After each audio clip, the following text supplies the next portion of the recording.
Salah na Avkone, dve upotené výhry v lige a my sme späť v top 4. Vítajte pri podcaste číslo 160, ktorý je samozrejme posledný v roku 2025. Dnes trošku v obmenenom zložení, Kika a Miki dovolenkujú, prázdninujú, takže som prizval dvoch expertov, ktorí už v našom podcaste boli. Vítaj Noro. Ďakujem za pozvanie, ahojte. A vítaj Ivušo. Ahojte. Poďme sa najprv pozrieť asi na tie dve posledné víťazstvá v ligovej súťaži. Najprv sme zavítali do Londýna a stretli sme sa s Tottenhamom.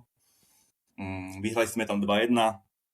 Dostali sme sa vlastne do vedenia dosť skoro gólmi Ekitikeho a Gravenbercha. A Tottenham potom v závere znížil a bola to dosť dráma, aj keď sme hrali o dvoch hráčov navyše, alebo viac. Aký máte na ten zápas názor, ako ste ten zápas videli? Chcete opraviť. Gravenberch nedal gól, až posledný zápas, keď bavíme sa o Tottenhame.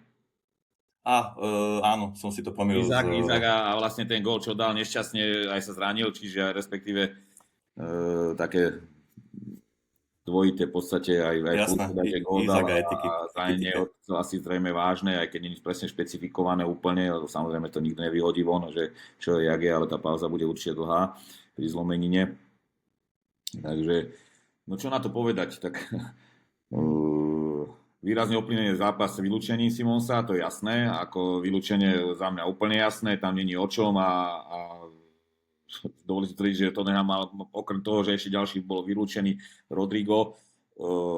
Romero, tak si myslím, že ešte ďalší 1-2 mohli byť kľudne, lebo hrali ako keby vypustili z divokého nejakého z divokého západu, takže postavenú hru na tom, aby nás likvidovali, tak chvála Bohu, že ten zápas zvládli, aj keď teda ten záver nebol z našej strany optimálny, že tá kontrola nebola tam taká, jaká mala byť, že viac sme veľa zbytočných strát tam bolo v závere, alebo v tom druhom polčase, alebo za to vedenia a tým pádom sme pustili vlastne do hry Tottenham.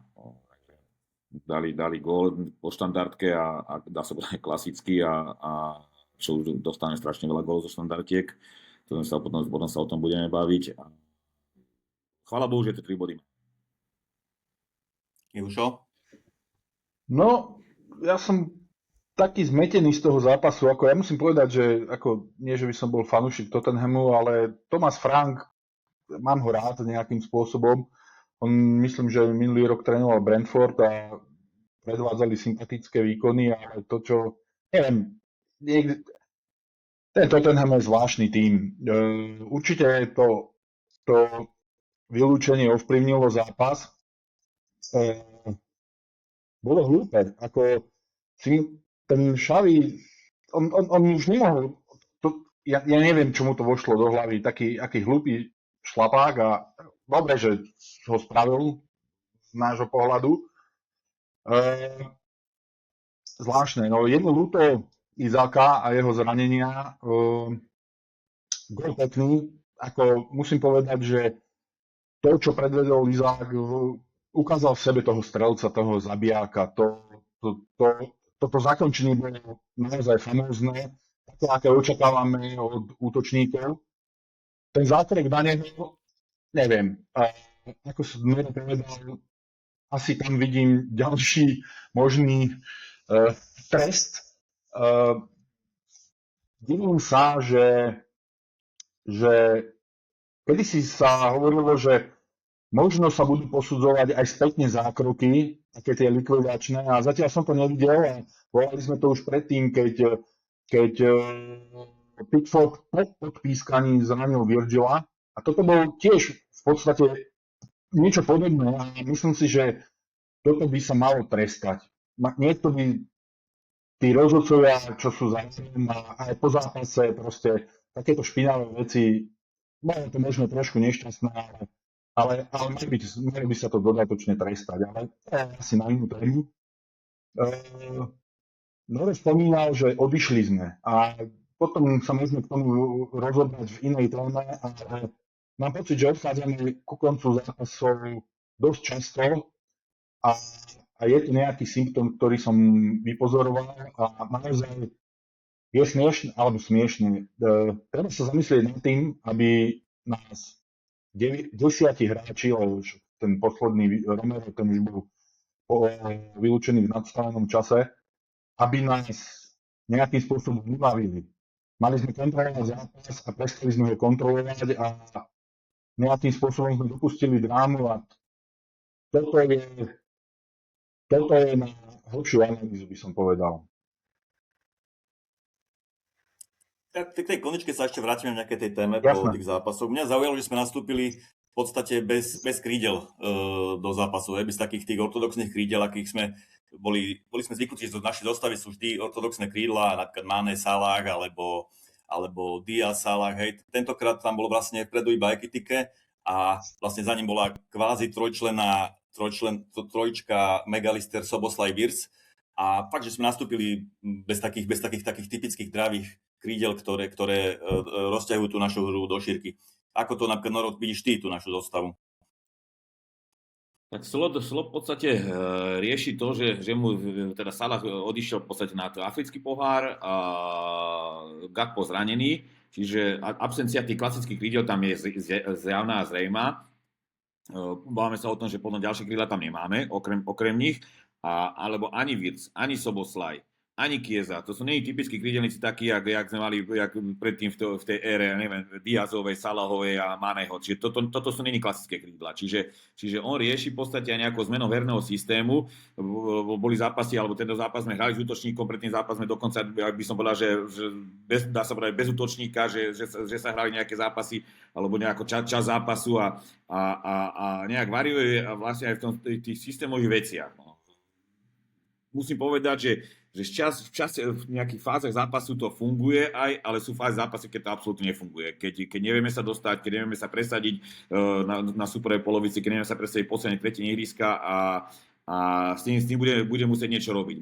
Možno aj to je dôvod, že v podstate, že hľadá riešenie, lebo má dvoch špičkových, dá sa povedať, útočníkov, momentálne teda nie, ale mal Izaka, mal Ekitikeho a možno tam hľadá nejaké riešenie nájsť, že ako ich dať spolu dokopy na ihrisko, lebo obidvaja veľa peňazí stále, obidvaja majú vysokú kvalitu, že ako to zosúľadiť. Do toho ten vlastne Wirtz ešte tam je, ktorý v podstate už chvála Bohu dokazuje všetkým ostatným tým neprajníkom, že má kvalitu a má parametre na to, aby bol schopný hrať aj v anglickej lige, čo si myslím, že u ňoho je jasné, že určite to je hráč, ktorý má tamto kvalitu. Čiže vlastne všetkých sa snaží dať na ihrisko a tým pádom aj nejaká zmena toho systému. Ako hovorím, sú fázy zápasu, keď to funguje, sú fázy zápasu, keď to výrazne nefunguje. Tak. Mňa ešte zaujala jedna vec na tomto zápase. Povedz Ivušo, kľudne. Že Noro to načrtol, nehráme s krídlami, na druhej strane od začiatku hľadáme miesto, kde má Wirtz hrať. On nie je čistý krídelník, jemu vyhovuje taká tá podhrotová libero pozícia, ale v podstate teraz momentálne ho dáva na ľavo a tým pádom obsadím miesto toho krídla a on nie je krídelník. Povedzme si rovno, je to výborný futbalista, ale krídelník nie je. To znamená, nemá tie krídelné naučené mechanizmy tak, ako že bude popri čiare niečo robiť. Čo je výhoda aj nevýhoda. A ako si ty povedal, v niektorých častiach zápasu to funguje a niektorých nefunguje. A je to stále sa hľadáme na tú zostavu. Myslím, že predtým sme skúšali Daniel Manas, Izaka a Ekitikeho, hrali sme 4-4-2 a nebolo to jedno. Stále sa hľadáme a je to spôsobené naozaj tým Wirtzom, tým, že jemu potom, ako stal veľa peňazí, je to kvalitný futbalista, ale ako to okolo nemu postaviť. A to je to, čo zatiaľ asi sme nenašli. Ono, keď si je, prepáč, že ešte doplním toto, o čom sa bavíme, keď si všimneš, tak Wirtz najlepšie funguje vtedy, ako keď je postavený akože do systému ako ľavé krídlo, je postavený, ale on keď vlastne ten priestor uvoľní, keď začne lietať krížom krážom, tak je vtedy najplatnejší. Je strašne behavý, je ochotný robiť aj defenzíve, je ochotný robiť aj do ofenzívy a on keď ako hrá tak kvázi akéby voľného hráča, vtedy je najprospešnejší pre mužstvo. Vtedy sa najviac dostáva k lopte, vtedy najviac v situácii vypracuje zapracuje, dostáva sa do finálnej fázy, že naozaj, keď je na čiare, OK, nestratí loptu, ale nie je to takéto typické krídlo, že ťahové zobere a dá center alebo s podporou krajného obrancu to vyrieši situáciu 2-1. Čiže jemu najviac naozaj sedí, keď má voľnosť, absolútnu voľnosť a lieta krížom krážom. Je to samozrejme vec toho, že aby aj tí ostatní hráči, spoluhráči pochopili, že toto je ten Virza, že toto musíme trošku akceptovať. Na druhej strane je to veľmi náročné pre súpera, keď nevie, ako má brániť toho Virza, alebo sa nevie, ako celkovo má brániť, či generálne brániť.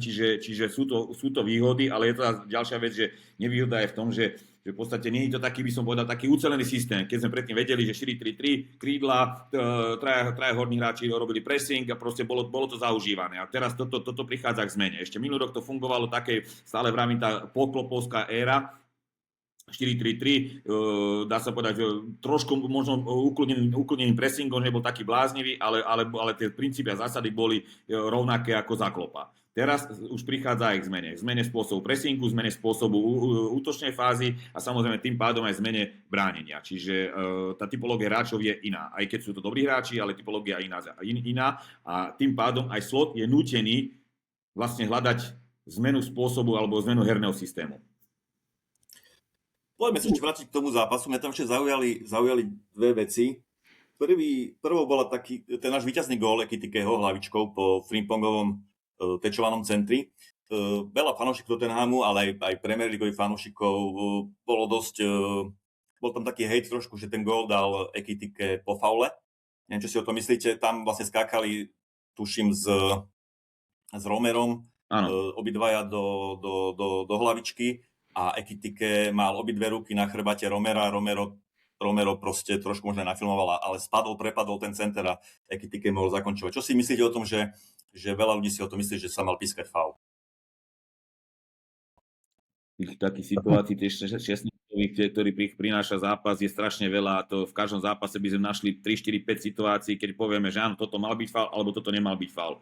Ja si myslím, že v neprospech Romera zohralo to, že strašne to išiel prifilmovať, že strašne teatrálne padal, išiel do takého luku a v podstate toto asi spravilo pre ňo, by som povedal, takú negatívnu vec, že rodca toto brali v potaz, že nebolo to až také agresívne, nebolo to tak silný faul, aby ho museli posudzovať, aby tú situáciu museli posúdiť ako faul. Čiže môj názor je... Na druhej strane Ekitike tam mal obidve ruky, ako keby na jeho chrbate. Nehovorím, že to bolo nejaké silné postrčenie, ale boli tam obidve ruky na chrbate Romera a si myslím, že tam rozhodca kľudne mohol ten faul odpískať. Mohol. Áno, mohol, ale hovorím, tých situácií to je strašne veľa počas zápasu takých podobných. Ale súhlasím, že to veľké nafilmovanie Romera následne možno pomohlo tomu, že rozhodca to uznal ako čistý súboj. Druhú takú sportnú vec, Za mňa určite kontroverzný moment. Na druhej strane treba povedať jednu vec. Pri takýchto momentov, a koľko sme my dostali gólov z takýchto štandardiek, kde sa to melie, kde sú postrčenia, kde vždy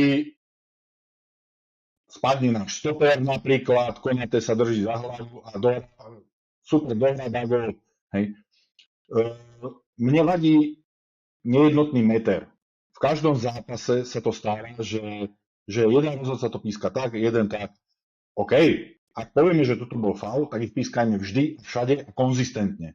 A toto je problém, možno, čo vnímam v celej Premier League, že je to nekonzistentné. Nech sa nastaví 1 meter, keď to bude faul, OK, prispôsobíme sa tomu, ale potom nech to pískajú aj proti nám. No, neviem teraz inak sa k tomu vyjadriť. Naozaj tých kontroverzných momentov býva v každom zápase viacej a je to na posúdení jednotného metra. Ale ja ti poviem, možno aj kvôli čomu vlastne toto je, že tie kontroverzné momenty. Ono keby pískali každý kontakt, každý faul, tak sú není momenty. Povedia, bol to faul, bol tam kontakt, bol faul. Tým pádom alibisticky by sa odbrmenili od toho, že by sa situácie riešili alebo neriešili. Takto oni tým, že v Anglicku chcú púšťať ten kontakt, taký ten tvrdú hru, tak vlastne k tomu prichádza vlastne tým kontroverzným momentom, že niekto si povie, jedna strana povie, mal to byť faul, druhá strana povie, že nemal to byť faul. A preto si myslím, že tým je to dané, že vlastne, že nepískajú úzkostlivo, ako možno v Európe, ako možno tu na Slovensku, že každý kontakt zapískajú a povedia, však veď tam bol faul, veď tam bol kontakt, rozhodca si to obhájí. Čiže oni tu v Anglicku skôr idú týmto trendom, že púšťajú to a samozrejme potom prichádza k takým situáciám, ale ako si povedal, tých situácií aj náš prospech, náš neprospech, alebo všeobecne by som povedal v celej anglickej lige je veľké množstvo a to nám sa na to nemôže vyhovárať, že či mal byť faul, alebo nemal byť, to proste uznal ho a treba to akceptovať a rešpektovať. OK. Druhú takú vec, čo som si všimol, a beriem to ako trošku priposratosť Slota, neviem, či ste si všimli, že v 90. minúte po faule na Frimponga, keď mu oštrovali, myslím, že peru, rozťatú alebo niečo podobné, tak Slot vlastne v rýchlosti vystriedal Frimponga a poslal tam Kiezu. Pritom sme boli o jedného hráča v poli viac. Nebolo to, napríklad, Noro, ty si tréner, nebolo to od neho také priposraté, že sa proste zlakol toho, že bude musieť byť Frimpong podľa pravidel, keď je úder do tváre a ošetrovanie, tak musí byť 45 sekúnd za čiarou. Či to nebolo od neho veľmi, veľmi unáhlené, alebo ako si to rozhodnutie vysvetľuješ, keď dobre hrajúceho Frimponga, len na základe toho, že ho ošetrovali a budeme hrať 45 sekúnd o jedného hráča v poli menej, tak ho rýchlo vystrieda Kiezom. Že to mi prišlo absolútne nepochopiteľné. Pre mňa to nebolo, nehovorím, že pri nejaká pripostratosť, ja by som skôr povedal pragmatizmus trénerský. Ako 45 sekúnd je strašne veľa, to sú 1-2 situácie, 1-2 centre do 16 a možno ten jeden hráč práve v tom momente tam bude chýbať a potom si povieš, mohol som na jedného dať chlapa. Ako tam treba všetky bokom nejaké citové väzby, to, že Frimpong išiel v priebehu zápasu, potom bol vystriedaný, tam to treba všetko zahodiť. Proste potreboval tam dať, videl tá situácia, aká je, že neboli sme v pohode, že nebolo ten zápas nebol pod kontrolou. Tak on vlastne reagoval na to, že aby potom si on po zápase nevyčítal, do čerta mal som do toho jedného chlapa dať, možno on by tú dieru zaplnil a nebol by z toho gól. Čiže treba to zobrať tak, že ten zápas vyhrali, aj keď teda sa bavili o tom, že to nebolo OK, ten záver, že bol veľmi, veľmi chaotický, veľmi, veľmi zlý a taký príliš nervózny, nekvalitný. Ale ja by som to bral ako trénerský pragmatizmus. On potreboval 3 body vyťahnuť z toho ihriska, doniesol ich a dneska tie 3 body znamenajú možno aj to, že dneska sme reálne v tej prvej štvorke, keď sa nám podarí zajtrajší zápas novoročný zvládnuť, tak sme v podstate nadostreli už 3. miesta, čiže a odskočení vlastne od United, od Chelsea sme odskočení, čiže toto sú dôležité momenty, ktoré možno tú sezónu lámu alebo rozhodujú na prospech alebo neprospech. Súhlasím, čisté pragmatické rozhodnutie a jeden striedaním ušetril, natiahol nejaký čas, všetko pragmatizmus. To, myslím si, že tam už na krásu a na nejakú fair play alebo sa nedá hrať, proste spravil to, čo umožňujú pravidlá, vystriedal, zalepil a získali sme aj možno vďaka tomu body. Dobre, presúďme sa pomaly k ďalšiemu zápasu, ktorý sme dohrali doma na Anfielde a nastúpili sme proti posledným Wolves, ktorí mali v tabulke 2 body, vyhrali sme 2-1. Čo sa týka zostavy, v podstate nastúpila identická zostava ako na Tottenhame, akurát Bradleyho vystriedal na pravej obrane Frimpong a namiesto vykartovaného Soboslaja hral Chiesa, asi prvýkrát v základnej zostave v tomto ligovom ročníku. Tak čo sa týka hry, tak v podstate z môjho pohľadu sme hrali dosť takú házanú, dosť sme sa nevedeli presadiť. V prvom polčase hrali sme také nakopávané lopty bez myšlienky, ale potom nám išla taká 5-minútovka, kde sa presadil Gravenberch, potom po Ekitikeho geniálnej akcii skoroval konečne Wirtz. No a druhý polčas, to bola tragédia, podľa mňa čistá, hostia znížili na 2-1 a my sme sa dokonca triasli v závere o výsledok. Poďme na to, Noro, ako si videl tento zápas? Veľmi podobne, ako si to spomínal, že ten prvý polčas bol taký, že taká tendencia postupne ísť výkonnostne hore, ten gól, jeden, druhý nám výrazne pomohol a som si povedal sám tiež, že chvála Bohu, že ten zápas bude úplne dobre manažovaný až do konca. Len to, že sme není také extra pohode absolútne, jak sme boli možno minulý rok, to dokazuje, že dostaneme gól a zrazu je panika. Zrazu je panika a stres a hráči v podstate, ktorí predtým akože veci zvládali úplne úplne jednoducho, tak dostávajú sa do stresových situácií a strácame ľahké lopty, zlé riešenia vyberáme a v podstate nie sme schopní to spraviť, že dajme tretí gól. Že ten zápas, dobre, 2-1 dali, jeden gól, tak to sa môže stať. Samozrejme, u nás je to, by som povedal, pravidlo zo štandardky dostať gól, to už akože to je na zamyslenie. Ale ako dobre, 2-1 vyhrávame, dajme tretí gól, zatlačíme ich a ten zápas zmanéžujeme tak, že úplne v pohode to dohráme do konca. No ale bohužiaľ, to, že sme nie v tej pohode, čo sme minulý rok, to je jasné, ale na druhej strane, chvala Bohu, že aj také zápasy sme schopní zvládnuť a dotiahnuť 3 body, lebo história sa nebude pýtať, že či ten zápas s Wolves alebo s Tottenhamom bol taký alebo onaký, ale iba to, že či budeme hrať Ligu majstrov budúci rok, alebo nebudeme hrať Ligu majstrov. Ako podľa tabulky sme ich mali rozbiť, ale čo by dali za 3 body Manchester United napríklad, keď si musím ripnúť. Zápas, mne sa strašne páčil Frimpong, treba povedať. Tým, že ten Korejec, čo hral za Wolves, ho moc nezamestnával, až tak, nešlo mu to, tak neukázal svoje defenzívne zručnosti, treba povedať, Frimpong, ale ukázal veľmi pozitívne krídelné zručnosti a musím povedať, že dopredu klobúk dolu. Veľmi sa mi páčil, tá rýchlosť robila tomu ľavému obrancovi veľké problémy a z toho sme vyťažili aj ten prvý gól, kde veľmi jednoduchou 1-1, ale kopnutie trošku lopty dopredu, rýchlo ho prešprintoval a dal spätnú na Gravenbercha, ktorý to pekne umiestnil. Ale tento gól ide primárne za Frimpongom a ukázal, že čo to je, keď hráme po krídle, respektíve po stranách.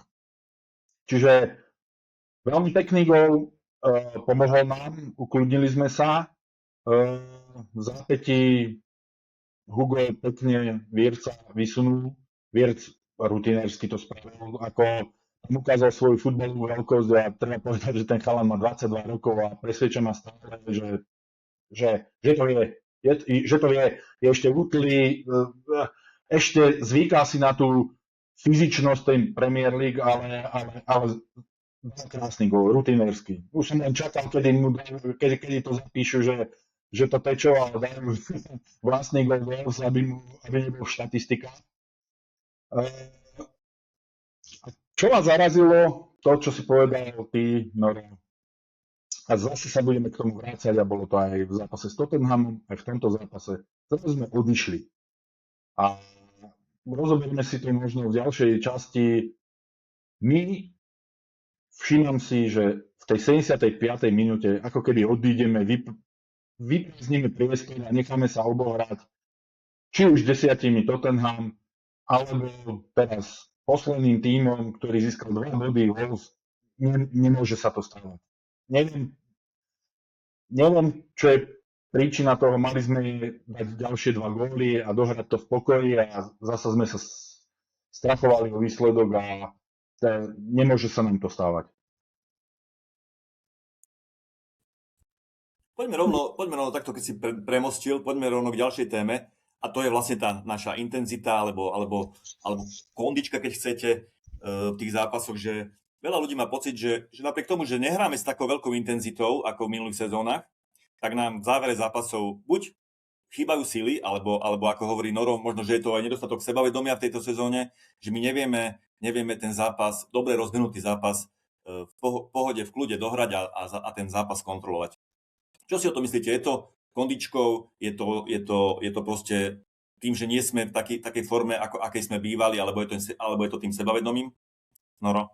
Ako nechcem sa ani veriť, že by kondične, že by sme boli tak zle pripravení, že by toto bol hlavný dôvod, že toto bol primárny dôvod, že fyzicky nestačíme, lebo v podstate nemyslím si, že by bol taký výrazný prepad, že v číslach, že nabeháme podstatne menej, keď minulé sa o čísla bavili, že tam tá intenzita nie je taká, aká bola aj minulý rok, čiže to znamená, že ešte teraz v podstate, že sme menej beháme a to by znamenalo, že ešte menej vládzeme, tak to ako nemá to ani logiku v podstate, keby sme povedali, že viacej odbeháme počas zápasu, zápasu, ale počas tých 70-80 minút a už ten záver nestíhame, tak ešte by to malo logiku, že akože áno, že máme kondíciu, alebo teda sme strašne veľa nabiehali, strašne vysoké intenzite počas tých 75 minút a už potom odpadávame, ale to číslo ani nedosahuje úroveň z minulého roka a zrazu zistíme. Ja si skôr myslím, že to sú systémové veci, že keď sú medzi tými hráčmi veľké diery, hlavne v defenzíve, keď ten súper môže hrať, tak to stojí strašne veľa síl na to, aby ty si bol kompaktný, aby ty si loptu získal, že stojí ťa to možno o ďalšie 2-3 súboje navyše, aby si loptu získal, o ďalšie 2-3 dĺžky nábehania viac, možno 10, 20, 30 metrov.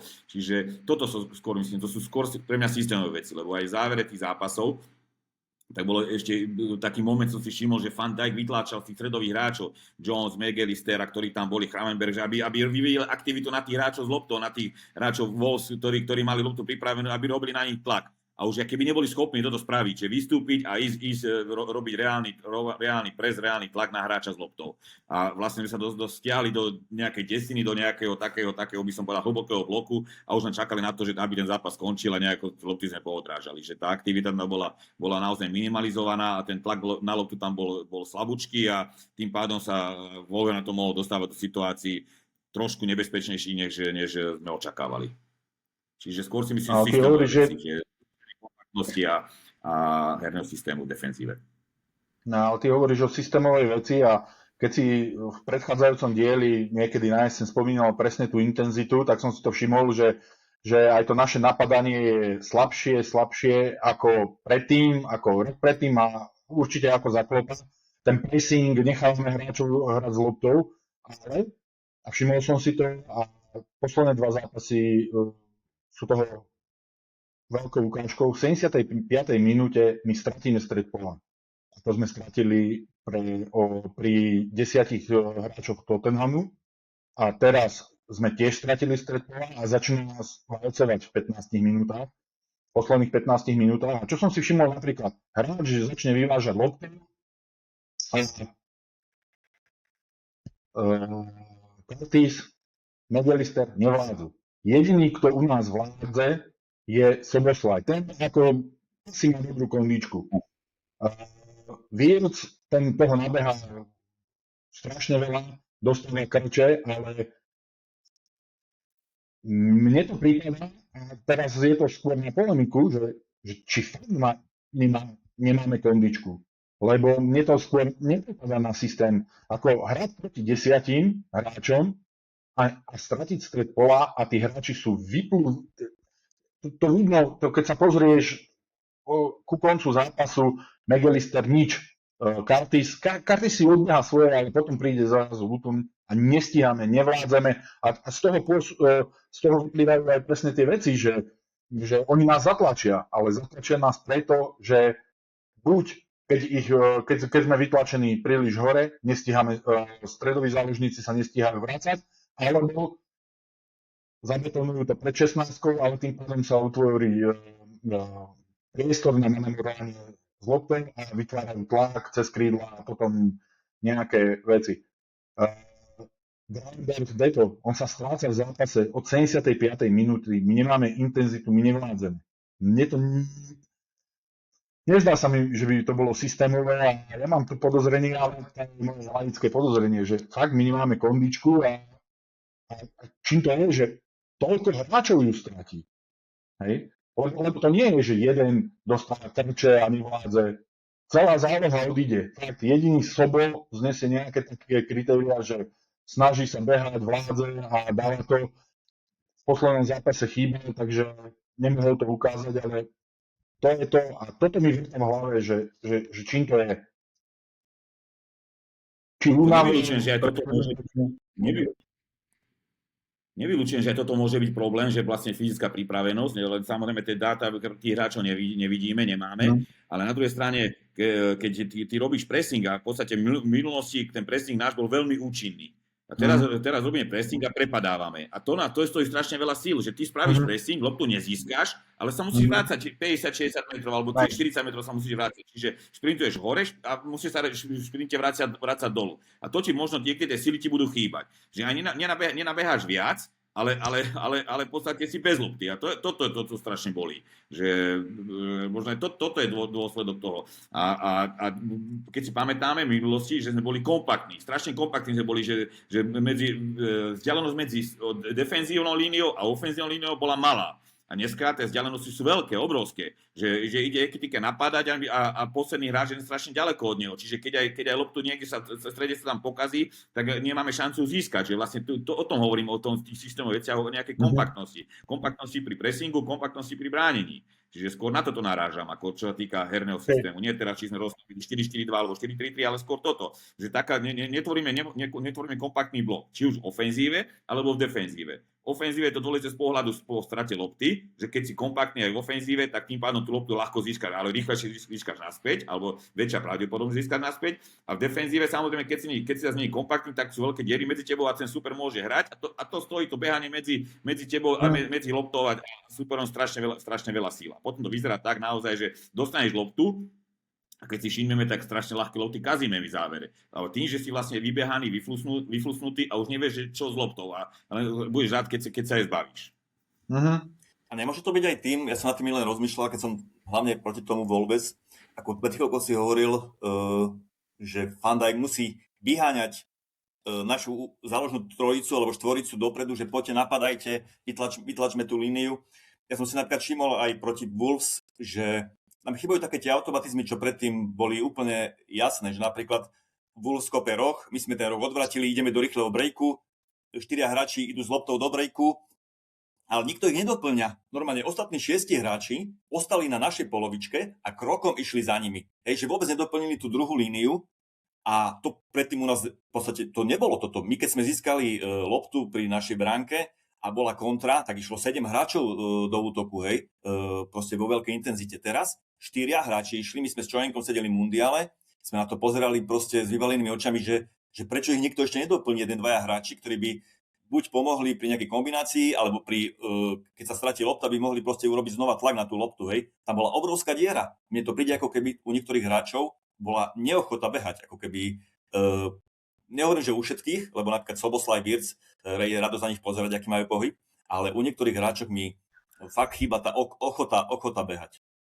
Keď si pamätáme za Kloppovej éry, stále stále spomíname, ale za Kloppovej éry, lebo sa musíme to, že to sa nám páčilo, keď Ellison loptu chytil po štandardke, tak to bolo automaticky, že 4 a 5 šialenou rýchlosťou o život sprintovali dopredu. Či už tú loptu dostali alebo nedostali. A teraz, keď si všimnite, tak Ellison má loptu a hľadá a chôdza. Každý skôr hlavu dole, že aby som mu nedostal, aby som mu v tom momente nechcem ju. A toto je výrazný rozdiel medzi tým spôsobom toho protiútoku, tej hry smerom dopredu, také tie ofenzívne a kolmé, a tým, čo sa vlastne deje teraz. Že taký alibizmus, že radšej vydýcham ešte na druhej strane po štandardke, ten hráč mal byť vydýchaný, lebo to aj nejaký čas trvá, dokým super rozohrá, čiže to je vlastne najväčší čas a priestor na to, aby sa ty vydýchal. A po tej štandardke, aby si ty mohol naozaj o život šprintovať smerom dopredu. X golov sme takých dali, si pamätáme, Salah, Mane a neviem kto ešte, krížom kráľom Firmino, keď sa rozbehli a šprintovali a vlastne sme úžasne za 8-10 sekúnd sme boli v bráne a dávali gól, sa tešili. Čiže a toto mi chýba. Chýba mi väčšia kolmosť, väčšia ochota rozbehnúť sa smerom, aj v podstate, aj keď nebavíme sa o rýchlom protiútoku, aj v tej našej ofenzíve je to také, že stále to je také, každý hráč má pocit, že musí spraviť 1-2 dotyky a mám čas na tú prihrávku. A pomaličky. Nie je tam taká tá kolmosť, ktorá bola predtým. Že ísť aj do rizika, že tú loptu natlačiť niekde do 16 a vlastne, aby toho supera sme provokovali tými kolmými prihrávkami a dobre, 2-3 nevidú, ale tá šuta vyjde a je to gólová šanca. Teraz tých gólových šancí si nevytvárame tak veľa, také veľké množstvo, že skôr málo tých gólových šancí máme. Čiže skôr to, aj toto ofenzívu dávam tomu na vine, že je to také príliš alibistické, príliš šírkové a príliš také pasívne. Že nie je tam nejaká tá hra s rizikom smerom do kolmosti. To, čo bolo predtým. Ja, áno. Vlastne si pekne premostil, Noro, že poďme k tej našej ofenzíve, že chcem sa spýtať to, že aký má vlastne slot ofenzívny plán. Lebo keď hovoríme, že predtým sme mali náš ofenzívny plán získaný na tom, že sme mali výborný pressing, dokázali sme získať loptu v priestoroch ešte pred bránkou hostí a z toho vznikali šance. Mali sme výborný pohyb, mali sme dobré kontry. Teraz mi to skôr príde, ako hovoríš, Noro, že my hráme veľmi zdĺhavo, veľmi pomaly, potom to často vyzerá ako nejaké obliehanie bránky, nejaká hádzana, že si posúvame loptu zľava doprava a hľadáme nejakú tú skulinku. A ja mám pocit, že všetky naše góly vznikajú len nejakým zábleskom geniality hráckej, že proste urobí niečo nečakané a z toho padne gól, ako nejakým systémom. My fakt, že ja nevidím v našej ofenzívnej hry žiadny systém, ako sa chceme dopracovať ku gólu. Mne to príde, že len obliehame vlastne tú 16 a nakopávame lopty, vysoké lopty do 16, čo nemôže fungovať. No, trošku ťa popravím, mali sme svetielko záblesk, myslím, že to bolo 2 zápasy dozadu, ešte pred Tottenhamom, nespomeniem si, proti komu sme hrali, ale presne tam bolo vysoké napadanie, obranca nevedel čo, krížnú, nezmyselnú prihrávku, ktorú získal Joe Gomez a hlavičkou to prihral, myslím si, že etiketom a to bolo presne to, čo nám chýba. To bol jeden záblesk, ale zvyšok ideme vždy do plných, je to pomalé. Brighton, prvá minúta. Prosím? Brighton, prvá minúta. Áno. To bolo presne to napádanie, čo postrádame. A to bolo také ako, že to, čo som si presne všimol a spomenul som si na teba, na tú intenzitu, na to napádanie, pretože tým donútime supera k chybe. Hej? Všetci sú omylní, dostane niekto, kto nevie čo s loptou, vidí sa na seba rútiť útleho Virca alebo koho takto zakopne úplne nezmyselný. Získali sme loptu, dali sme rýchlo gól. Hej? A toto tu, ale to bola... Musím doplniť, že vlastne, že keď zoberieš toto, čo som predtým hovoril v tej pasáži, že vlastne to krajný obranca Gomes prihrával útočníkovi. To znamená, že išiel do pressingu a že udrali kompaktnosť, krajný obranca bol schopný možno 30-40 metrov od brány loptu získať a respektíve dotykom posunúť do golovej šanci. A že toto je možno ten systém, ktorý hovoríme, čo sa celé vytratilo, táto intenzita, tento pressing, toto napadanie, donútenie supera k chybám, aby sa normálne, nie že my sa bojíme lopty, aby sme supera a superových hráčov, aby sa bolo dostať loptu, lebo pokazí a Liverpool na neho vyrúti sa a hrá sa nám jednoduchšie potom, samozrejme, keď získaš v prvej minúte gól a dáš v prvej minúte gól, ako sa trápiť 30 minút, 40 minút a hrať tú hádzanú a musíš behať, ale v podstate je to jalové. Takže a tým pádom je to, áno, to, čo vlastne nám chýba. Ten systém, že ako donútiť super kompaktnú. A ešte keď dodám napríklad, že naša hra bola niekedy útočná, založená dosť na krajných bekoch. Dneska, keď si pozriem štatistiky našich troch takých klasických krajných bekov, čo máme, Robertson 0 asistencií, 0 gólových zapojení. Bradley 0 asistencií, 0 gólových zapojení. Kerkeš 1 gól, 0 gólových zapojení, žiadna asistencia. Po poličke sezóny naši traja krajní beci majú takúto štatistiku, hej, takže ja fakt nevidím, že kadiaľ sa chce ten slot dostať do bránky supera, ako keby. Kde je ten systém, hej, že... No, to bolo typické volakedy, keď ešte v tej ére Arnolda a Robertsona, že v podstate oni boli výrazne zapojení do ofenzívy, centrovaní loptami, len tam bol jeden výrazný rozdiel. Že keď centroval Robertson alebo keď centroval Alexander Arnold, tak v boxe, respektíve v priestore medzi 11 a 5 boli 4-5 hráči naši. Dneska je tam ľudoprázdno z nášho pohľadu, že je tam možno jeden hráč. A tým pádom je tá šanca, že zakončíme akciu výrazne nižšia. Takže toto je výrazný rozdiel, že v podstate na naša hra sme vedeli, Salah zatiahol, dal spätnú prihrávku Arnoldovi, ten prvým dotykom centroval, ale už 4 hráči šprintovali o život smerom do brány a jedného z nich to trafilo, bol gól, alebo bola gólová šanca. To isté bolo z druhej strany s Robertsonom, že ten tam dával lopty a toto nám teda absentuje. On toto slot nejak zmenil, tento spôsob, toto vypustil z tej našej hry, že tieto situácie a vlastne tým pádom na to trpí aj naša ofenzíva.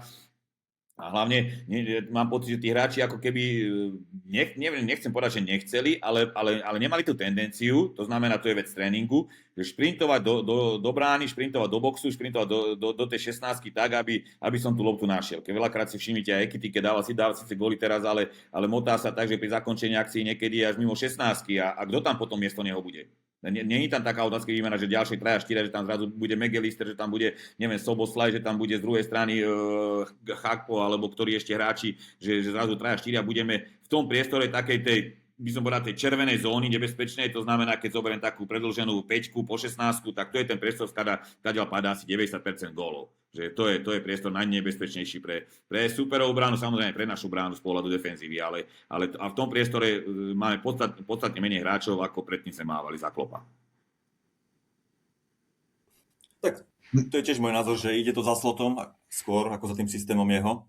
Ako No to je systém, to je v podstate systémová vec, to není, že, lebo to hovorí, systém nie je len o tom, že 4-3 alebo 4-4-2 alebo 4-5-1, ale aj o tom, že v podstate, že tí hráči v tých mikrosituáciách vedia, čo majú robiť, vedia, kde sa majú hýbať, vedia, akú činnosť majú vyvíjať. To znamená, sme sa bavili o protiútoku, že áno, má brankár loptu 4 a 5 šprintujete, lebo dostanete loptu, spravíme rýchly protiútok. Áno, má krajný obranca loptu, ide centrovať, tak 4 šprintujete do 16. Neviem, má Gakpo na ľavej strane nohu, loptu dáva práve center, zasa musíme šprintovať tam. To sú situácie, ktoré sa opakujú a sú také typické z nášho pohľadu, mali by byť typické z nášho pohľadu, len hovorím, absentuje tam početnosť hráčov v tej nebezpečnom priestore 16 superovej.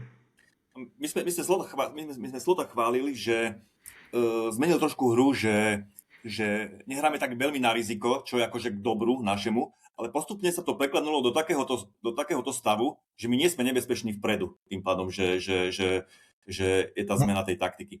A má to podľa mňa aj veľký vplyv, má na to aj veľký vplyv podľa mňa dosť tohto týždňa rozoberaná téma, to sú naše štandardky. Liverpool dokonca prepustil trénera, ktorý bol zodpovedný za štandardky, ako keby zhodil tú vinu na neho. Ja len chcem Brix sa volá ten tréner, ho trošku tak ako keby ochrániť, lebo on prišiel do Liverpoolu ako tréner individuálneho rozvoja hráčov, nebol najatý ako tréner štandardiek, ale keďže Liverpool od mája 2025 nedokázal zohnať špecialistu na tréning štandardiek, tak vlastne tá úloha prischla jemu. Minulé sezóne bol za to dokonca aj chválený, že sme tam dali nejaké góly, ale v tejto sezóne sme inkasovali už 12 gólov zo štandardiek a už pomaly sa blížime k rekordu zo sezóny 2015-2016, keď sme inkasovali až 15 krát v sezóne zo štandardiek. A to je len polečka sezóny a už sme inkasovali 12 krát. A čo sa týka útočných štandardiek, tak tam máme vlastne taký tiež negatívny rekord, že my máme priemer 2,4 gólu zo 100 štandardných situácií, čo je podľa mňa strašne málo. Čo si myslíte o tom, že vlastne bol vyhodený tréner, ktorý ani nebol špecialista na tie štandardky a vlastne teraz tú jeho úlohu preberá trénerský štáb, čiže asistenti a hlavný tréner? Mňa prekvapuje jedna vec, že my sme vlastne do mužstva získali hráčov, ktorí sú vysokí. Izak, 1,90 m, 1,90 m, Ekitike, vyše 1,90 m, Gakpo má okolo 1,90 m, je Konate, je Fanda, ktorý má 1,90 m a zrazu dostane viac gólov, zrazu sa super dostane viackrát do zakončenia. Čiže skôr by som to aj pripísal nejaké osobné zodpovednosti toho konkrétneho hráča.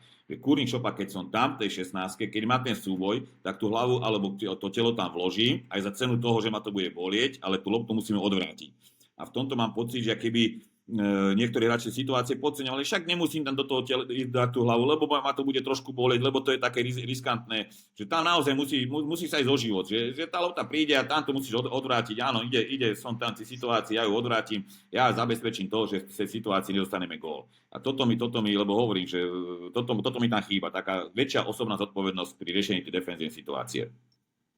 Ja čo som si všimol je, že bránime štandardky zónovo, a v podstate do päťky, naši superi sa stiahnu do päťky a tým, že to super vie, tak svojho najlepšieho hlavičkára posunú niekde na 11, medzi 11 a 16 a on nabieha do tých centrovaných lôb, čo samozrejme má výhodu, že ide s rozbehom, má dynamiku, tá lopta, keď príde na správne miesto, ťažko sa to bráni tomu Konatému a Virgilovi, ktorí musia skákať zo stola,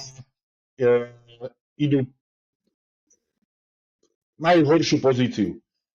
Na to, aby sme ho spomalili, tak sa dosť často používa McAllister, ktorý ako keby mu Vystrano. zabraňuje rozbehnúť sa a neviem, že či to je šťastné riešenie, celý ten systém bránenia štandardiek. V predchádzajúcich zápasoch som si ale všimol, neviem presne, ktorý super to bol, neviem, či nie Leeds dokonca, oni majú takého stopera, takého dobrého hlavičkára a toho osobne bránil Joe Gomez. Joe Gomez je dobre stavený hráč a bránil ho osobne. A bolo to oveľa z môjho pohľadu také bezpečnejšie, ako vyčkávať na toho hlavičkára, ktorý ide z nábehu. A teraz je otázne, že či je to dávať za vinu tomu trénerovi, ktorý bol prepustený, alebo kto určuje vlastne spôsob bránenia štandardiek, ale bránime ich za mňa ako zvláštne. No ja si myslím, že zodpovednosť osobná vždy je na tom hlavnom trénerovi. On je hlava toho všetkého a nemôže ani, a samozrejme ja si nemyslím, že by to Slot nejak teraz alibisticky odil, že to je jeho vina, lebo on si je vedomý určite, že za výsledky, za veškerú činnosť toho mužstva a fungovania mužstva je zodpovedný hlavný tréner. Tí ostatní ľudia sú všetko pomocníci a tí mu majú pomáhať. Ja si myslím, že Slot určuje trendy a určuje to, ako sa má robiť. Určuje, či áno, chcem spôsob zónovej obrany, alebo chcem osobnú obranu, chcem takýto spôsob útočenia, chcem takýto. A toto potom po nejakej konzultácii sa trénuje. Ale vždy je na hlavnom trénerovi. Tam nikto druhý nemôže byť, že toto je zodpovednosť za toho, alebo toho a toho. Čiže hlavný tréner je zodpovedný za všetko. Ten je tam vlastne, on ide s hlavou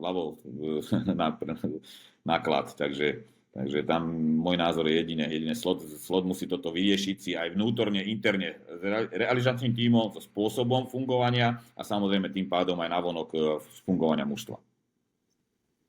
Ale súhlasím aj s tebou, čo si povedal predtým, že je tam veľa takých chyb hráčov, takých, ktorí by si od nich nečakal, hej, že podbehnú center, nedôrazne odhlavičkujú, neurobia ten krok navyše, hej, a potom vlastne z toho dostávame góly. Nehovorím, že nie je to aj systémom bránenia tých štandardov, že tiež si myslím, že nie je to nastavené dobre, ale myslím, že je tam aj kopu chýb robia tí hráči takých vlastných chýb, či by sa nemalo stávať. Jedno z druhým sa pospája, zrazu máš číslo šialené, 12 gólov, si spomínam, no. Tak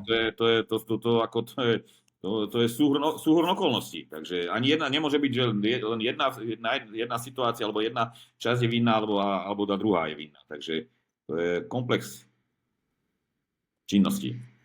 Tak. No a keď už sme takto rozobrali pár vecí a dosť tu aj kritizujeme, spýtam sa takto na rovinu. Myslíte si ešte, že Slot a jeho trénerský tím nás je schopný dostať naspäť do boja o titul? Alebo o tie najvyššie priečky? Lebo podľa toho, čo, aspoň môj osobný názor, čo predvádzame druhej polovičky minulej sezóny a teraz túto sezónu, tak strašne veľa chýb na môj vkus, aj manažerských zlých rozhodnutí, zlé možno transferové letné okno a ja už pomaly strácam vieru Slota. Ako ste na tom? No, tak ja som už po nejakom zápase, keď prišlo tam, tak som si myslel, že vlastne príde nejaké zmeny na trénerskej pozícii. To som aj, myslím, aj v nejakom podcaste povedal, že teda už som čakal, že príde k výmene. Tam bolo to také, by som povedal, dosť už na vážkach, že tých prehr bolo príliš veľa. A nakoniec sa to nejak ešte tu ukludnilo. Nakoniec ono, keď reálne, ako nemyslím si, že ešte zasiahneme reálne do boja o titul.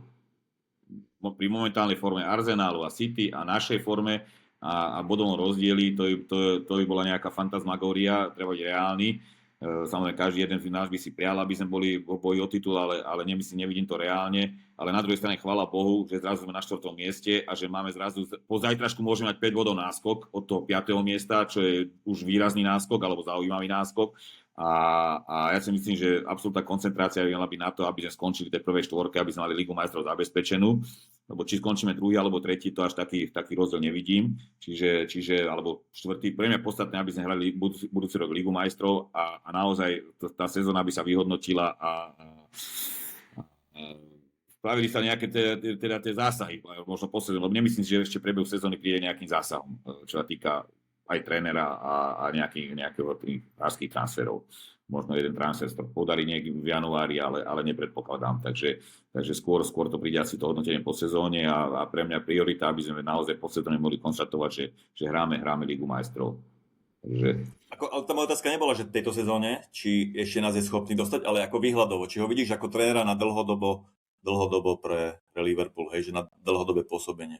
Akože áno, v prvej sezóne získal titul, ale ako sa hovorí, podľa mňa to ešte bolo klopovým nastavením týmu, klopovými hráčmi, hej, čiže až teraz v tejto sezóne mal ukázať, čo v ňom v skutočnosti je, ako manažerovi a zatiaľ to moc nepotvrdzuje, že by bol hodný Liverpool. Nie som optimista v tom, že by nás potiahol a že by nás ťahal ďalšie sezóny k titulom. No, Noro tu niekoľkokrát povedal, že je to systémom a že systémom hráme zle a jasne sa vyjadril, že zodpovednosť za systém nesie hlavný tréner. To znamená a jeho zodpovednosť má si vybrať asistentov takých, ktorí to naplňajú. Pred sezónou odišiel Johnny Heitinga. Mal som ho strašne rád, dokým neprestúpil do Evertonu. Ukázalo sa, že asi až taký head coach nie je dobrý, bol vymenený v Ajaxe. Namiesto neho prišiel Giovanni van Bronckhorst. Otázne je, že či to malo vplyv na náš herný systém alebo nie, ale v každom prípade riešime tu, že kondične sme na tom zle, alebo nie tak, ako by sme si predstavovali a neverím Arnemu, priznám sa, tie víťazstvá, ktoré sme aj získali v prvej časti sezóny vďaka za ne, boli strašne náhodné. Boli to po zlom hernom prejave a viac menej to bolo na náhodu. Kedy si sa nás superi báli sa prísť na Anfield, báli sa, že ich rozbijeme, že tam bude intenzita, všetko a vytratilo sa to. Ty si spomenul, že nehráme už dosť dlho dobre. No, ja si spomínam, že naposledy sme hrali dobre asi v dvojzápase proti PSG, kde to malo hlavu, petu, buď na PSG bola intenzita, síce nás zbili ako žito, ale bola tam intenzita. Doma sme hrali výborný zápas, ale odtedy sa to vytratilo. Áno, bolo tam koniec sezóny, mali sme viac menej titul vo Verecku a kontrolovali sme to. A sme bol letnú prípravu na káder pohromade. Nevidno to. Neviem, či má nešťastnú ruku na asistentov, ktorý už odišiel, nútenie, ale podobne ako Noro, nie som optimista. Na druhej strane, dneska mi cinklo správa od Fabricia Romana, že Arne má 100% podporu vedenia. Otázne je, že či je to pravda, alebo je to Fabricio Romano má, myslím si, že dobré informácie, takže či je to informácia, akože správa pre Arneho buď kľudní, nikoho lepšie vznáme, alebo je to iba tačica, ale na druhej strane neverím mu, Arnemu nevidím progres. Druhá vec je, môže to byť aj horšie. To znamená, akýkoľvek taký ten unáhlený záver, že poďme teraz vymeniť Arneho, kým nemáme plán B, že kto namiesto neho, myslím si, že by nebolo vhodné. To znamená, možno sa čaká na Šabiho, lietajú mená kadejaké, kto by mohol prísť, čítal som Fabregasa a všetko toto. Neviem sa vysomariť z toho, že či by to bolo už teraz dobré, ale v každom prípade, ak nedojde k zmene do konca roka a verme tomu, že ukúpeme to štvrté, možno bude 5. miesto stačiť na tú Ligu majstrov, tak v lete by sme mali prísť k výmene Arneho. Takže 3-0, neprospech Arneho Slota. Veľa ľudí hovorí, že Slot za to nemôže, že má dosť úzky káder, však aj teraz na lavičke proti Wolves bolo kopu mladých hráčov. Tak poďme sa trošku pobaviť. Zajtra sa otvára vlastne prestupové zimné okno v anglickej Premier League. Myslíte si, že Liverpool potrebuje posiliť, to sa asi zhodneme, že potrebuje, ale myslíte si, že budeme posilovať? Hovorí sa znova o Gehim, hovorí sa možno o vrátení Harveyho Elliota, ktorý nedostáva šancu v Aston Ville. Hovorí sa, že stoper Bayernu a dvojčka zo Salzburgu, tuším, alebo z Lipska, Konatého dvojčka stoperská, Upamecano je tiež akože na predaj, alebo mu končí v lete zmluva, takže o ňom sa hovorí, čo sa týka Liverpoolu. Semenyo, ktorý bol náš taký target, tak dnes som čítal, že už je v podstate dohodnutý s Manchesterom City. Manchester City na ňo už aj podalo tú inicializačnú ponuku 65 miliónov libier, takže to asi nebude cesta do Liverpoolu. Čo si o tom myslíte? Koho by ste privítali a myslíte si, že vôbec niekto v lete príde? Či to teda v zime? No, som spomenul, že nemyslím si, že nejaký veľký pohyb bude.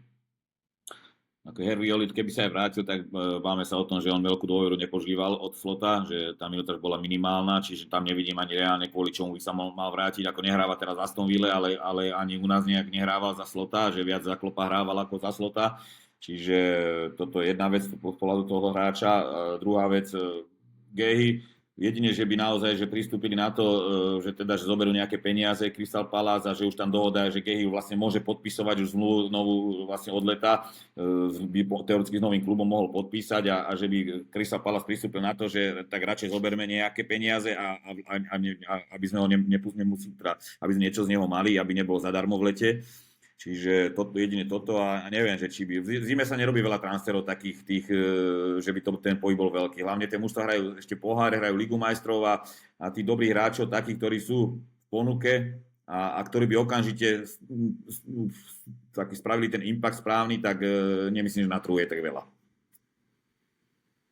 Za mňa padlo tu taká jedna informácia, že Arne má úzky káder. Na druhej strane Arne rád pracuje s úzkým kádrom a nedáva ako keby šancu hráčom sa rozohrať. Odpísal Harveyho Elliota minulú sezónu a Harvey odišiel. Na druhej strane v prospech Harveyho návratu hovorí napríklad to, že Salah je teraz mimo na Avkone a to práve krídlo je tam priestor. Nemáme krídla, ako Moro spomenul, možno tam bude Frimpong, neviem. Je to ťažké, že vlastne kto sa Arnemu dostatočne páči a kto je jeho obľúbenec, aby ho zapracoval do toho týmu. Pretože na jednej strane kúpiť hráča, ktorý bude sedieť na lavičke, nemá význam. Máme dosť hráčov takých, ktorí sme zašili a odpísali. Takže neviem, že či Arne vôbec chce nejakého hráča. Čo ja vidím kriticky je stoper. Gomez je zase zranený, zranenie do zajtrajšieho zápasu, myslím si, že nenastúpi, už je to komunikované. Hráme na dvoch stoperov a čo ja vnímam, tak Konate by si zaslúžil lavičku na vychladnutie a na spamätanie sa. Neodpisujem ho, je to dobrý futbalista, budem rád, keď ostane, ale na druhej strane ten tlak, že nemá konkurenciu a ten confidence, čo má, že bude hrať, nech fúriky z neba padajú, asi nepridáva do tímovej dlhého výkonov. Je podľa mňa príliš sebaistý, že tá konkurencia nie je, takže toho stopera by som privítal v zime, už len kvôli tomu, že keď sa náhodou niektorý z nich zraní, nechcem tam vidieť ani Soboslava, ani Gravenbercha, nerobí to dobre, myslím si, že Soboslav je škoda ho utápať na pravom bekovi alebo na stopierovi. Takže toho stopera, no a na druhej strane, že kto je jediný, čo teoreticky osvedčený anglickou ligou chce ku nám ísť, je Gehy, hej. Druhá vec je, že Real Madrid, ktorý mal vyhliadnutých neviem, ako sa volá ten Upamecano a Konate, tak Real oznámil ich agentom, že jeho záujem polavil, takže možno budú smerovať svoje pohľady niekde inde. Myslím si, že by sme mali posilniť teraz v zime, nie signifikantne, naozaj backup. Hráme na dvoch stoperov celú sezónu, Nemáme alternatívu, treba to riešiť. Ten mladý stoper, ktorý nastupoval kvázi 19-ročný, čo má asi svetový rekord, že v 2 zápasoch, čo nastúpil, získal 2 červené karty a má 17 minút do odohraných dokopy. Asi alternatíva nie je, takže posilniť áno, a toto je asi jediný kritický bod, lebo v Anglicku zimná prestávka nie je, dotrénovať, nabrať kondičku, zžiť sa s týmom, nie je veľká šanca, takže jedného stopera treba vyhľadnúť takého, ktorý by bol okamžite prínosom a ktorého pustia niekto. A otázne je, či Gehy je práve ten správny adept. Myslím, že Crystal Palace ešte stále hrá konferenčnú ligu, takže či ho pustia, je otázne. Takže áno, posilniť o stopéra. Tam ide o to, či ich presvedčí, že neviem, sa hovorilo o nejakej sume 35 miliónov v lete za Gehyho, teraz sa suma už samozrejme nižšia, lebo už pol roka prešiel, za pol roka mu končí zmluva, tam možno na nejakých 15-20 miliónov, keby sa dohodli a že zoberú, áno, že má 20 miliónov vo vrecku máme a ideme aj s tým teraz tým rizikom, že budeme bez Gehyho, dohráme sezónu. Čiže to je otázne, či takto to zoberú pragmaticky a ako správne si povedal, že vlastne, že naozaj, keď má prísť nejaký hráč, tak musí hráč, ktorý pôjde v plnom zaťažení, je overený a ideálne overený anglickou ligou. To je alfa omega, aby vlastne mohol hneď zapadnúť. Lebo naozaj súhlasím aj s tým, že naozaj hráme na 2 stoperov a nechcem pomyslieť na to, že keby sa náhodou niečo jednému z nich stalo, takže ako by to riešil. Takže tie alternatívy tam aj nevidím žiadne v podstate, lebo sú to všetko alternatívy len také vynútené, že či tam chvíľu bol Robertson, chvíľu tam bol Endo, chvíľu tam bol Gravenberch a to ani jeden není rodený stoper, takže skôr Robertsona by som radšej videl už na pozícii ľavého obrancu, aby ho chudáka nedusil na lavičke a možno dal mu aj väčšiu vážnosť a väčší rešpekt, ako mu bohužiaľ teraz dáva.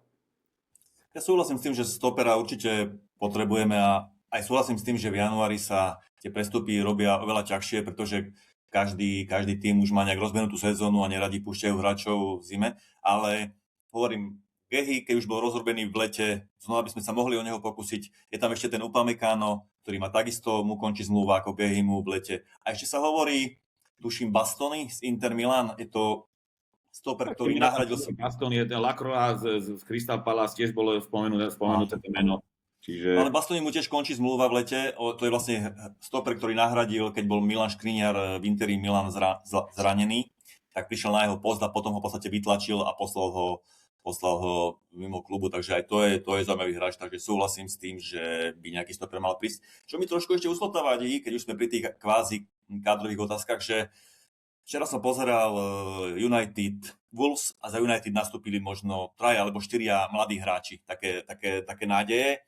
Ten stoper Heaven sa mi veľmi páči, hral tam syn Fletchera v zálohe, takže viac ten Amorim im dáva šancu, možno je aj prinútený, že nemá taký káder, takže musí dávať tých mladých hráčov, ale u nás sa to vôbec nedieje. Až v posledných zápasoch, keď už nemal koho dať, tak vyťahol Nionyho, Gumoha lešti lavičku a potom hovorím, že tí ďalší mladí hráči vôbec nedostávajú šancu, takže aj to je také malé mínus u mňa, u Slota, že proste nevyťahuje z tej našej akadémie nejakých tých hráčov a trošku ich nemotivuje.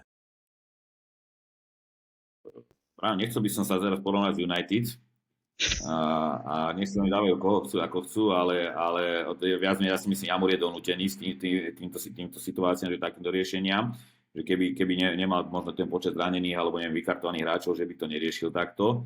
A ja si myslím, že to mužstvo máme omladené, že hráči ako Wirtz, Ekitike, že to sú mladí hráči, to nie sú, že by to oni prišli 20-23 roční, to sú hráči, ktorí ešte v podstate všetko majú pred sebou, čiže z tohto pohľadu každý hráč si to svoje miesto musí zaslúžiť a vek nie je výsada. Vek nemalo byť za to, že ty máš 18-19 v akadémii a že teraz poď sa ukázať na... To je anglická liga, hráme o život, hrá sa o Ligu majstrov, hrá sa o úspechy, hrá sa o body, čiže OK, keď budeš mať na to výkonnosť, chod tam, ale pokiaľ nie, tak v podstate bojuj o to, aby si sa dostal na to ihrisko. Súhlasím. Stoper Leonik prišiel mladučky z talianskej ligy, už je veľmi zaujímavý, chudák sa zranil v tom prvom zápase, čiže že to bol jeden taký, by som povedal, projektový alebo hráč s veľkou perspektívou. Chudák má smolu, že sa teda zranil, čiže aj to spravilo škod rozpočet vlastne z pohľadu na tej stoperskej pozícii. Čiže áno, sme sa dostali do tej situácie. Ja hovorím, tú sezónu treba čo najlepšie a čo najdôslednejšie zachrániť. A možno aj takým jedným príchodom hráča na tú stoperskú pozíciu, ktorý by naozaj, lebo tie zápasy nás čakajú. Liga majstrov, teraz bude anglický pohár, do toho liga bude, čiže tých zápasov bude pekelne veľa. Čiže naozaj to aby sa nám to nevypomstilo. Súhlasím s tým, keď si hovoril o tom, že majú hrať tí najlepší a že na základe výkonov sa prepracujú do stavy. Poďme sa pozrieť na takú predposlednú našu tému a to je maďarský ľavý obranca Kerkez. Ten je podľa mňa v poslednej dobe už chválený len preto, že neurobí chybu a že niečo nepokazí. Je dosť preferovaný na môj vkus pred Robertsonom, ktorý je vlastne osvedčený ľavý bek, kapitán škótskej reprezentácie a keď sa pozriem na ten pomer odohratých zápasov, tak Kerkez má odohraté 3-krát viac minút momentálne ako Robertson. A myslím si, že herne tam vôbec nepresvedčil na tej ľavej strane. Čo si myslíte o tom rozhodnutí Slota, že bude preferovať Kerkeza na tej ľavej strane? No, Ivušo, poď. Ja by som povedal, že nevadí mi, keby ho preferoval, ale nech to má nejaký balans, lebo sa nám môže stať, že nám Robertson zhrdzavne viacej a keď ho budeme potrebovať, tak nebude v zápasovom rytme. Ten pokles Robertsona je dlhodobejší. Už minulú sezónu Noro hovoril, že sme hrali na krídla, centre, všetko. Myslím si, že Robo mal za minulú sezónu asi jednu asistenciu a nebolo to bohvie čo, ale zase treba povedať, že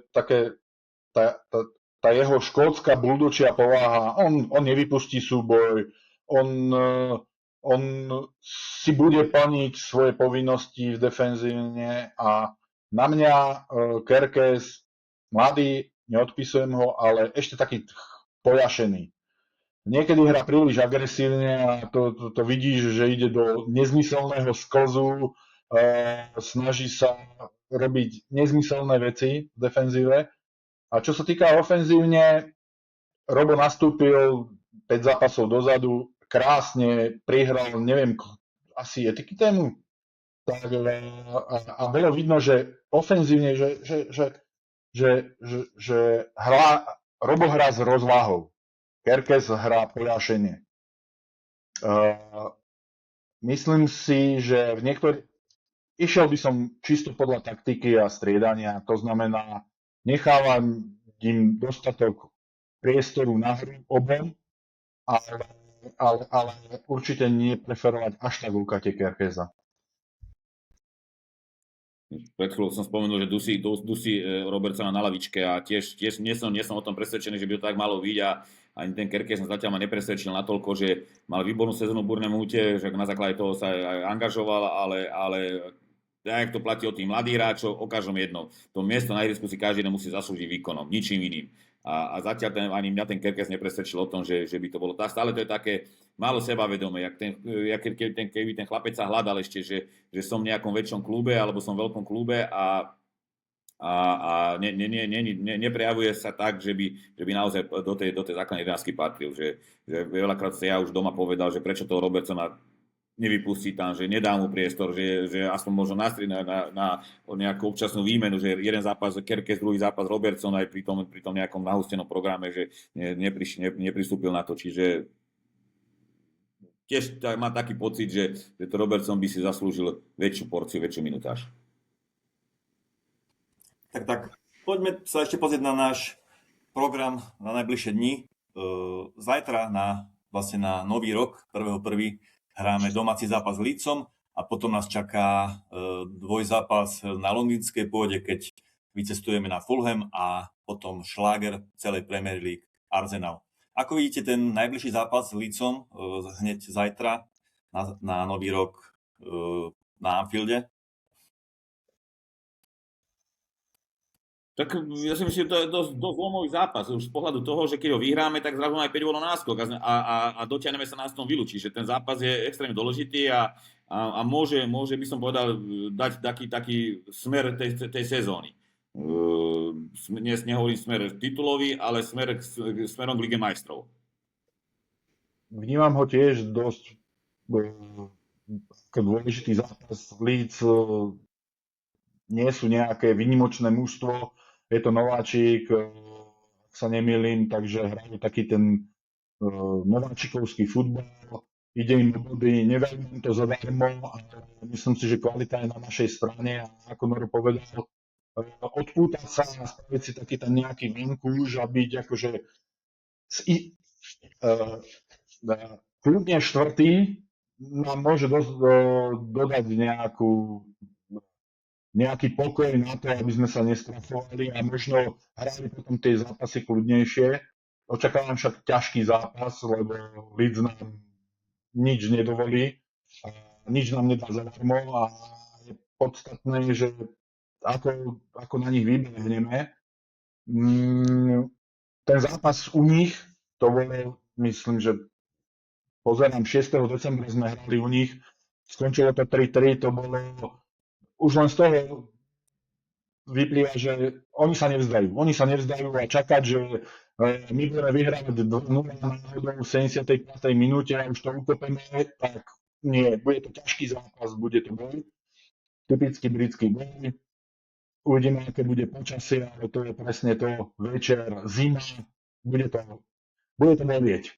Verím ale, že to dopadne pre nás pozitívne, že sa nejako nakopneme a uvidíme, čo sa bude diať, však Aston Villa stráca dých, nepredvedli bohvie čo na výsledkovo na Arsenal, takže mali by sme ho vyhrať. Ako by ste videli zostavu? Do zostavy by sa mal vrátiť Dominik Szoboszlai, už mu vlastne skončil trest za žlté karty. Myslíte si, že napríklad, že namiesto Kiezu dostane šancu na pravom krídle alebo na pravom krídle Frimpong a Bradley bude hrať pravého obrancu, alebo ako by ste videli prípadné zmeny v zostave oproti poslednému zápasu s Wolverhamptonom? Ja si skoro myslím, že to bude riešiť tak, ako predtým, že ten Szoboszlai hral viac správa, Wirtz viac zľava a McAllister bol takým doplňač tej stredovky do tej ofenzívy a pod nimi vlastne Jones s Hrameberchom. A tá obrana štvorka si myslím, že pôjde s Bradleym a s klasikou v podstate.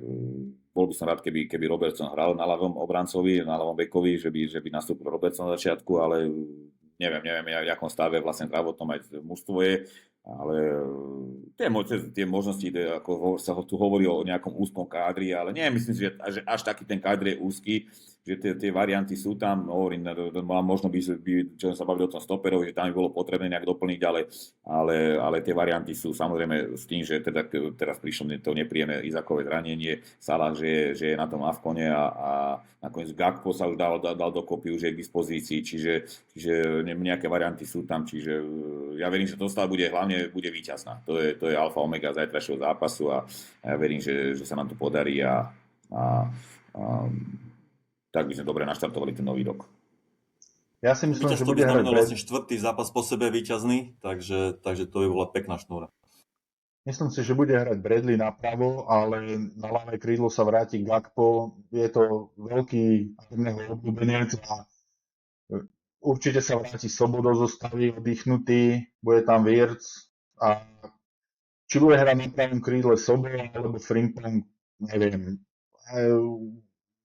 No, tých alternatív máme viacej. Myslím si, že buď McAllister alebo Jones vypadnú zo zostavy a nahradí ich Sobo, takže poskladá to tak nejako, ale myslím si, že bude hrať Gakpo na ľavom krídle, oddychnutý a veľký Arneho obľúbenec. Tak myslím, že sme vyčerpali asi všetky témy tohto podcastu. Nahrali sme peknú hodinku, 10 vyše. Takže ďakujem vám za účasť v poslednom podcaste tohto roku. Ďakujem Norovi. Ďakujem aj za pozvanie. Zakončím ešte jednou vetou optimistickou, že buďme radi zatiaľ, že sme sa dostali aj napriek tomu, napriek tej kritike a takým tým nevýrazným výkonom, čo sú objektívne fakty, ale že sme momentálne na 4. mieste, čo by za to dali mužstva, veľkokluby v úvodzovkách, ktoré sú pod nami, Chelsea, United, ktoré nám pozerajú sa na chrbát. A pamätám, keď mesiac dozadu možno sa smiali, že kde sme, čo sme, ako majster, takže ja verím tomu, že táto pozícia zostane, teda že sa budú nám pozerať na chrbát a nebudú sa smiať z našich veľkých investícií, ale my budeme spokojní po sezóne, takže to by som do nového roku v podstate, aby ten rok 2026 bol z tohto pohľadu pre nás úspešný a čo najviac víťazstiev. A ja ďakujem za pozvanie. Ďakujem aj Ivušovi za účasť. Ja prajem všetkým všetko dobré v novom roku. Nech nás Liverpool zabávi. Teším sa na Vierca a verím, že nám ukáže ešte toho veľa zo svojho futbalového umenia. Ahojte. A ja chcem poďakovať všetkým divákom aj poslucháčom za priazeň, ktorú ste nám zachovali v roku 2025 a teším sa na úspešný rok 2026 a prajem aj vám, aby sa vám v novom roku darilo. Čaute.